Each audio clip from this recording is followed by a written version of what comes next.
আপোনালোকক সেৱা জনাইছো আৰু মোৰ ইউটিউব চেনেলটিলে আপোনালোক সকলোকে স্বাগতম জনাইছো।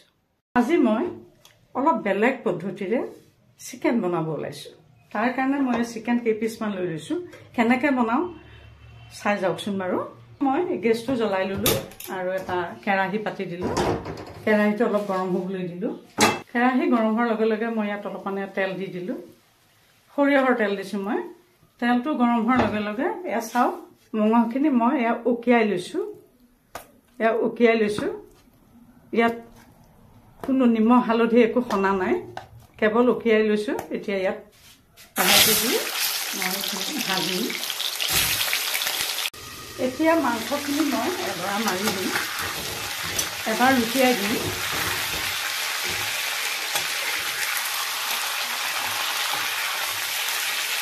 এপিচকৈ লুটিয়াই দিছোঁ। ইয়াত আপোনালোক যদি মোৰ চেনেলটোলৈ প্ৰথমবাৰ আহিছে, এইটো যে টেষ্টি কিটচেন, তেতিয়াহ'লে মোৰ চেনেলটো ছাবস্ক্ৰাইব কৰি ল'ব, লগতে লাইক কমেণ্ট কৰিব। এইখিনি অকণমান এতিয়া কি কৰিম চাওক। এইখিনি ভাজি হৈছে, ইতিমধ্যে আধা ভজা হৈছে, ভাজি হোৱা নাই, আধা ভজা হৈছে। এইখিনি মই অকণমান এনেকৈ ফ্ৰাই কৰি দিলোঁ, কাষৰীয়া কৰি দিলোঁ। দি পেলাই মই কি কৰিলোঁ, ইয়াতে এয়া আলু দুটা মই হাফ বইল কৰি লৈছিলোঁ, আধা সিজা কৰি লৈছিলোঁ। এই আলুখিনি মই ইয়াতে কাষৰীয়াকৈ একাপত মই এতিয়া ইয়াত আলু পেষ্টকল, এয়া চাওক আলু পেষ্টকল এইখিনিতে মই লাহেকৈ পেলাই দিম। নিমখ হালধি একো দিয়া নাই, কেৱল ভাজি দি আছিলোঁ কেৱল।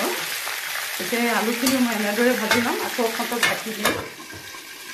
ইতিমধ্যে এয়া চাওঁ আলুখিনিও এয়া ভজা হৈ গৈছে, ৰঙচুৱা পৰিছে, দেখিছে নহয়, ৰঙচুৱা পৰিছে। এতিয়া কি কৰিলোঁ, আলুখিনিও মই লাহেকৈ আলু আৰু মাংস গোটেইখিনি মই এতিয়া লাহেকৈ কাষলৈ চপাই দিলোঁ।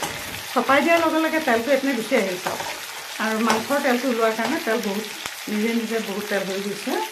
এতিয়া মই কি কৰি চাওঁ, ইয়াতে এয়া মই 3টা পিঁয়াজ কাটি লৈছিলোঁ, ডাঙৰ চাইজৰ 3টা পিঁয়াজ কাটি লৈছিলোঁ। এই পিঁয়াজখিনি মই কাষতে ঢালি দিম, কেৱল কাষত। দেখিছে নহয়, অকণমান জেগাটো স্পেচটো উলিয়াই ল'ম। স্পেচটো উলিয়াই পেলাই ইয়াতে মই কাষতে এয়া পিঁয়াজখিনি মই আৰামকৈ মই পিঁয়াজখিনি ইয়াতে দি দিলোঁ। এইখিনি মই ইয়াতে ভাজিম। এয়া চাওক, পুনৰ ঢাকি দিলোঁ। পিঁয়াজখিনি পুনৰ এয়া লৰাই দিম, মই এয়া তল ওপৰ কৰি দিম।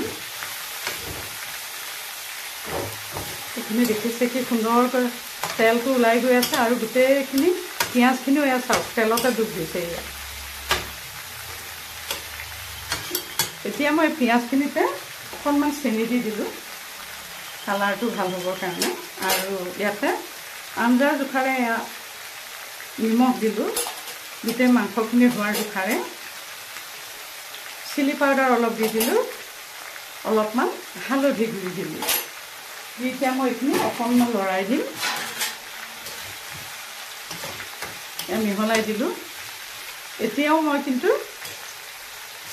হালধি নিমখ এইখিনি মই এতিয়াও মাংসখিনি ওচৰলৈ নিয়া নাই, আৰু অখন্তক মই এনেকৈ ঢাকি দি সিজিবলৈ দিম।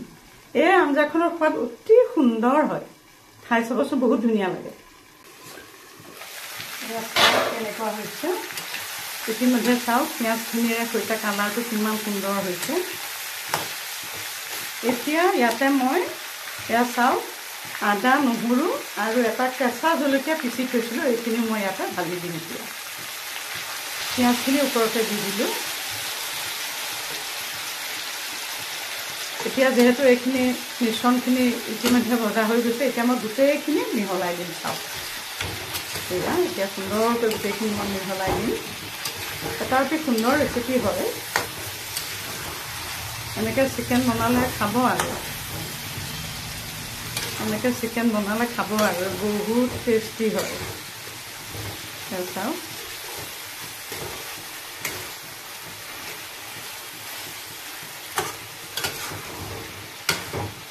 এনেকৈ লৰাই লৰাই মই অকণমান ভাজিম। এইখিনি চাওক এতিয়া এইখিনি ভজা হৈ গৈছে, বৰ সুন্দৰ কালাৰ হৈছে এইটো। চাওক বৰ সুন্দৰ কালাৰ হৈছে। এতিয়া মই ইয়াতে অকণমান এয়া চাওক, আজি মই এই ৰেচিপিটো বনাইছোঁ স্পেচিয়েলি উৰুকাৰ এসাঁজৰ কাৰণে। উৰুকাৰ সাজটো বনাবৰ কাৰণে মই স্পেচিয়েলি আপোনালোকৰ আগলৈ এই ৰেচিপিটো শ্বেয়াৰ কৰিবৰ কাৰণে আহিছোঁ। এয়া নিজ হাতেৰে বনাই থৈছিলোঁ টমেটো চিলি চচ, অকণমান পানী মিহলাই দিছোঁ দেই, অকণমান পানী মিহলাই দিছোঁ। টমেটো চিলি চচ অলপমান মই ইয়াতে ঢালি দিলোঁ, দি মই এনেকৈ লৰাই দিলোঁ, দি আৰু অখন্তকৰ উতলিবলৈ দিম। এতিয়াও একেবাৰে শেষ হোৱা নাই, আপোনালোক আকৌ আঁতৰি নাযাব দেই, লাষ্ট ফিনিচিংটো চাব, তেতিয়াহে ধৰিব পাৰিব, আচল সোৱাদটো গম পাব। আকৌ ঢাকি দি অকণমান উতলিবলৈ দিলোঁ। ইয়াতে মই এয়া ধনিয়া পাত কেইটামান লৈ আহিছোঁ, এইকেইটা ইয়াতে মই পেলাই দিম। আৰু সদৰ শেহত মই নিজে ঘৰতে বনাই লৈছিলোঁ গৰম মছলাখিনি ইয়াতে মই দি দিলোঁ। এতিয়া চাওক জোলখন কিমান সুন্দৰ হৈছে, এয়া চাওক কিমান সুন্দৰ হৈছে। গতিকে এয়া দেখিছেনে, এই সুন্দৰ ৰেচিপিটো আপোনালোকে সুন্দৰকৈ বনাই খাব। আৰু এটা নতুন ৰেচিপি লৈ অহাৰ প্ৰতিশ্ৰুতি দিলোঁ। আৰু আপোনালোক মই নতুন এটা ভিডিঅ' লৈ নহালৈকে সুখেৰে থাকক, শান্তিৰে থাকক আৰু বিহু সুন্দৰকৈ উপভোগ কৰক। নমস্কাৰ।